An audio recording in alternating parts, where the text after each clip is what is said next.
सुप्रभातम, नमो नमः। ऑनलाइन कक्षाओं में सभी भैया बहनों का हार्दिक स्वागत, अभिनंदन। आज हम कक्षा सप्तमी, विषय संस्कृत, पंचमः पाठ पंडिता रमाबाई, इस पाठ के द्वितीय भाग का अध्ययन करेंगे। हमने अपने पाठ के पूर्वार्ध में पढ़ा था रमाबाई का जन्म सन 1858 में महाराष्ट्र में हुआ। इनके पिता का नाम अनंत शास्त्री डोंगरे और माता का नाम लक्ष्मीबाई था। इनके पिता स्त्री शिक्षा के समर्थक थे।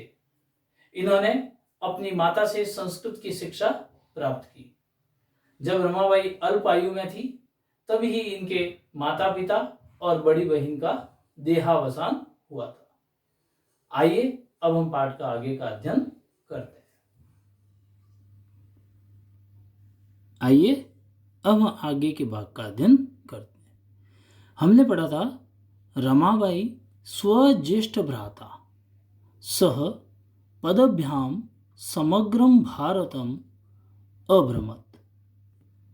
रमाबाई अपने ज्येष्ठ भ्राता सह, अपने बड़े भाई के साथ, देखिए सह में तृतीय विभक्ति का हुआ प्रयोग, तो बड़े भाई के साथ पदभ्याम पैदल ही समग्रम भारतम संपूर्ण भारत अभ्रमत घूमी, अर्थात संपूर्ण भारत का भ्रमण किया। भ्रमण क्रमे सा कोलकाताम प्राप्ता। भ्रमण के क्रम में अर्थात घूमते घूमते सा अर्थात वह रमाबाई कोलकाताम प्राप्ता, कोलकाता पहुंची। संस्कृत वैदुष्येण सा तत्र पंडिता सरस्वती च इति उपाधिभ्याम विभूषिता। संस्कृत वैदुष्येण अर्थात संस्कृत की विद्वता के कारण, अर्थात संस्कृत के वैदुष्य से सा वह रमाबाई तत्र वहाँ अर्थात कोलकाता में, पंडिता सरस्वती च इति, देखिए यहाँ संधि हो गई है, च प्लस इति, तो शब्द बना चेति। उपाधिभ्याम उपाधियों से विभूषिता विभूषित हुई अथवा सम्मानित हुई। तो देखिए विभूषिता स्त्रीलिंग शब्द बना। अगर पुल्लिंग होता यहाँ रमाबाई के स्थान पर कोई व्यक्ति होता, पुरुष होता, तो यहाँ शब्द बनता विभूषितः। संस्कृत वैदुष्य से संस्कृत की विद्वता के कारण सा रमाबाई तत्र कोलकाता में पंडिता और सरस्वती इन उपाधियों से विभूषित हुई अथवा सम्मानित हुई। तत्रैव सा ब्रह्म समाजेन प्रभाविता वेदाध्ययनम अकरोत्। तत्रैव, देखिए यहाँ संधि हो रही है, तत्र प्लस एव, तत्र यानी वहाँ, एव में नहीं, वहाँ ही अर्थात कोलकाता में ही, सा मने वह रमाबाई ब्रह्म समाजेन प्रभाविता, ब्रह्म समाज के द्वारा प्रभावित अर्थात ब्रह्म समाज के नियमों से, उनके कार्य से प्रभावित होकर वेदाध्ययनम अकरोत्, वेदों का अध्ययन भी किया। तो देखिए यहाँ संधि हो रही है, वेद प्लस अध्ययन, वेदाध्ययनम। पश्चात सा स्त्रीणां कृते वेदादीनां शास्त्राणां शिक्षायै आंदोलन प्रारब्धवती। पश्चात बाद में अर्थात ब्रह्म समाज से प्रभावित हुई और वेदों का अध्ययन करने के पश्चात सामने वह स्त्रीणाम कृते, तो देखिए कृते के लिए पहले भी अपन ने पढ़ा था षष्ठी विभक्ति का प्रयोग, तो उसके बाद वह रमाबाई स्त्रियों के लिए वेदादीनाम वेद आदि शास्त्राणाम शिक्षाएं और शास्त्रों की शिक्षा के लिए, चतुर्थी विभक्ति स्त्रीलिंग शब्द में बना शिक्षाएं, तो शास्त्रों की शिक्षा के लिए आंदोलन प्रारब्धवती, आंदोलन प्रारंभ किया, अर्थात स्त्रियों की शिक्षा के लिए और वेद आदि के अध्ययन के लिए उन्होंने आंदोलन प्रारंभ किया। देखिए यहाँ स्त्रीलिंग में शब्द बनाए तो प्रारब्धवती आया, और अन्यथा पुरुष होता तो प्रारब्धवान आता। 1880 तमे ख्रीष्टाब्दे सा विपिन बिहारी दासेन सह बांकीपुर न्यायालये विवाहम अकरोत्। 1880 ईस्वी में सा यानी वह रमाबाई विपिन बिहारी दासेन सह, देखिए यहाँ फिर सह आया है और तृतीय विभक्ति का प्रयोग, तो वह विपिन बिहारी दास के साथ बांकीपुर न्यायालय, बांकीपुर कोई गांव का नाम है, तो वहां न्यायालय यानी अदालत, तो बांकीपुर के न्यायालय में अर्थात अदालत में विवाहम अकरोत्, विवाह किया। देखिए अकरोत् में क्री धातु है, लंग लकार का प्रयोग है और प्रथम पुरुष एक वचन।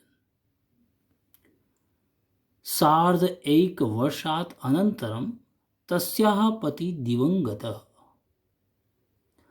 सार्ध एक वर्षात्, तो देखिए यहां संधि करेंगे, सार्ध प्लस एक अर्थात एक और आधा अर्थात डेढ़ वर्ष, वर्ष के अनंतर अर्थात बाद में, डेढ़ वर्ष उपरांत या बाद में, तस्याः पति, तस्या उनके पति का देहांत हो गया। कौन? विपिन बिहारी दासेन का। किसके पति थे? रमाबाई के। तो विवाह के डेढ़ वर्ष उपरांत उनका देहावसान हो गया। तदंतरम सा पुत्रया मनोरमया सह जन्मभूमि महाराष्ट्रम प्रत्यागच्छत। तदंतरम उसके बाद अर्थात पति की मृत्यु के उपरांत, सा वह रमाबाई, पुत्रया मनोरमया सह, तो देखिए फिर सह में तृतीय विभक्ति का प्रयोग हो रहा है, तो वह रमाबाई पुत्री मनोरमा के साथ, तो उनकी बेटी का क्या नाम था? मनोरमा, तो मनोरमा के साथ जन्मभूमि महाराष्ट्र, अपनी जन्मभूमि अर्थात रमाबाई का जन्म कहाँ हुआ था? महाराष्ट्र में, तो अपनी जन्मभूमि महाराष्ट्र को प्रत्यागच्छत, तो देखिए यहाँ संधि हो रही है, प्रति प्लस आ प्लस गच्छत, प्रति यानी की ओर, तो महाराष्ट्र की ओर आ गई अर्थात महाराष्ट्र की तरफ पुनः लौटी।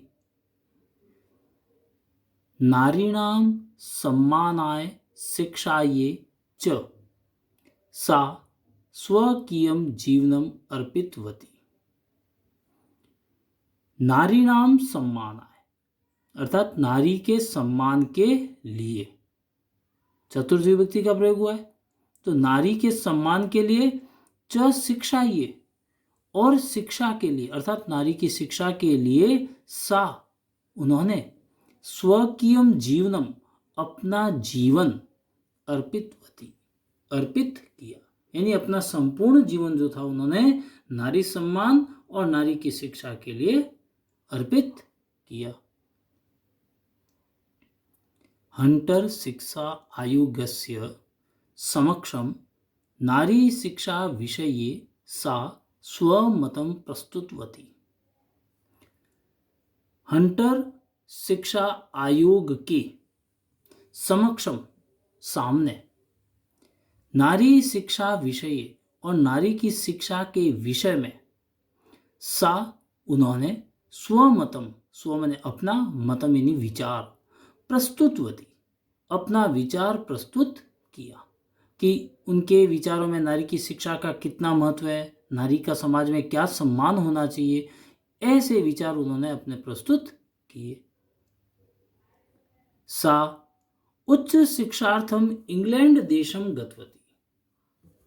सा वह अर्थात रमाबाई, उच्च शिक्षार्थम उच्च शिक्षा के लिए अर्थात आगे की पढ़ाई के लिए, इंग्लैंड देशम गतवती इंग्लैंड देश गई।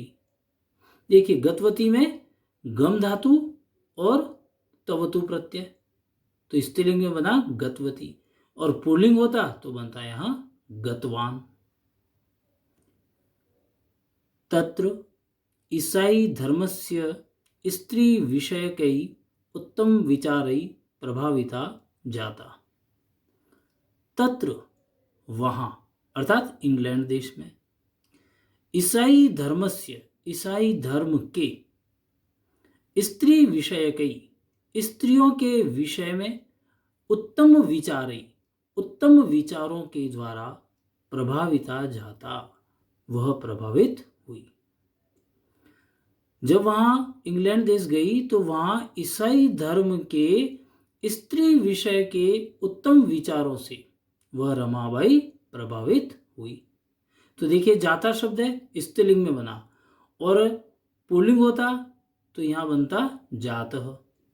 तो यहाँ ज्ञा धातु है और त प्रत्यय है, और साथ में टाप प्रत्यय का स्त्रीलिंग के कारण प्रयोग हुआ है, तो शब्द बना जाता। अब हम आगे का भाग का अध्ययन अपनी अगली कक्षा में करेंगे। तब तक पुनर्मिलामः।